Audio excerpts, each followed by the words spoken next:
The following story has been brought to you by StoriesToInspire.org.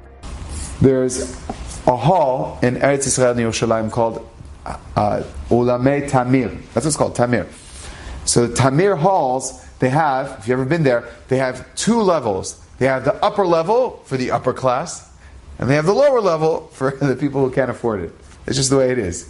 It's the upper class. They're just, they have all these beautiful things, chandeliers and windows and draperies. It's beautiful. Very classy. And the bottom one is also nice, but it's not as beautiful as the top one.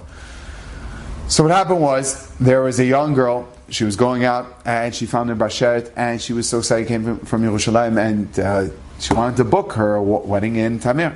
So they called up, and they'll just give a name. Her name was Goldstein. So her name was, Hindi Goldstein. So Hindi Goldstein was so excited that her wedding was coming up. She always dreamt of having in the Ulamei Tamir. And her parents were pretty well to do, so they were going to rent the upper part. So they turn to the manager and they say, so can we rent the upper? Oh yeah, we're wide open. You choose the date. Any date, I have all these open because you were Chachame ben Roshel, you saw when you're probably going to get married. So when do you anticipate? Okay, fine. Top one. Okay, circle it. They say, oh, fine. Okay. 2 weeks before the wedding, the manager calls up the Goldstein family and goes, I am so sorry, I have to ask you mechila. Like, yeah. It's like, remember, you came to my office and we circled? Yeah. And remember I told you you're getting the top? Yeah. There seems to be an error. What do you mean an error? It says, when I circled, I was so excited and I had so much open and available, I didn't realize that what I was circling was not the top one, I was circling the bottom one.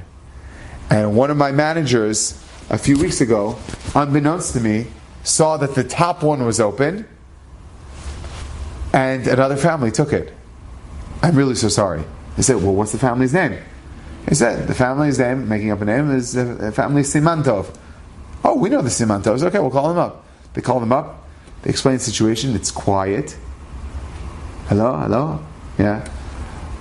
We're really sorry, but it really means a lot to our daughter to have the upstairs one, and I'm sorry. I mean, we already told everyone. But what do you mean? We also told everyone too. I'm sorry, Mr. Simantov told Mr. Goldstein. I'm really sorry, but we have the top one. I'm really sorry.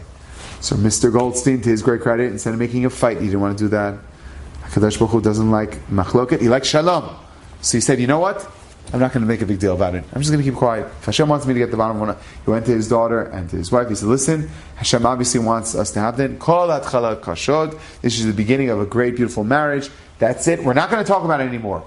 We're getting the bottom one, and we're just going to make do, and that's what Hashem wants from us. Listen to this story. After the wedding was over, Mr. Goldstein comes over to the hall manager, and he pulls out his checkbook to write out a check. The hall manager puts his hand on top of the checkbook and says, Habibi, al tichtav mashu, don't write anything. It's like, what do you mean? What are you talking about? It's like, let me tell you a story, Mr. Goldstein. You're not going to believe this. He said, we have two levels. We have the top level and the bottom level. The top level is for the wealthier people. The bottom level is not necessarily wealthier people. The night of your wedding, tonight, I got a phone call from a very wealthy American businessman who told me his thing is hachnasat kala. He wants to pay for chatan and kala that you normally can't afford it.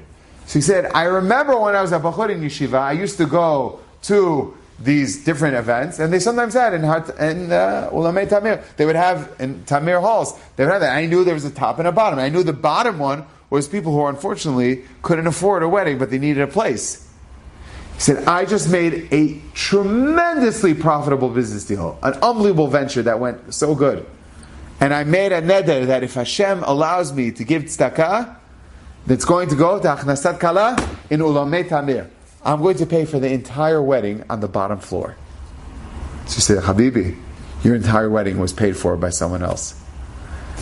Mr. Goldstein couldn't believe that. Unbelievable. He was mevater for someone else, and because of that, his entire wedding got paid for his daughter. Because he didn't want to make a big deal. When you allow shalom, when you are shtika, you keep quiet, you only have bracha. Enjoyed this story? Come again. Bring a friend. StoriesToInspire.org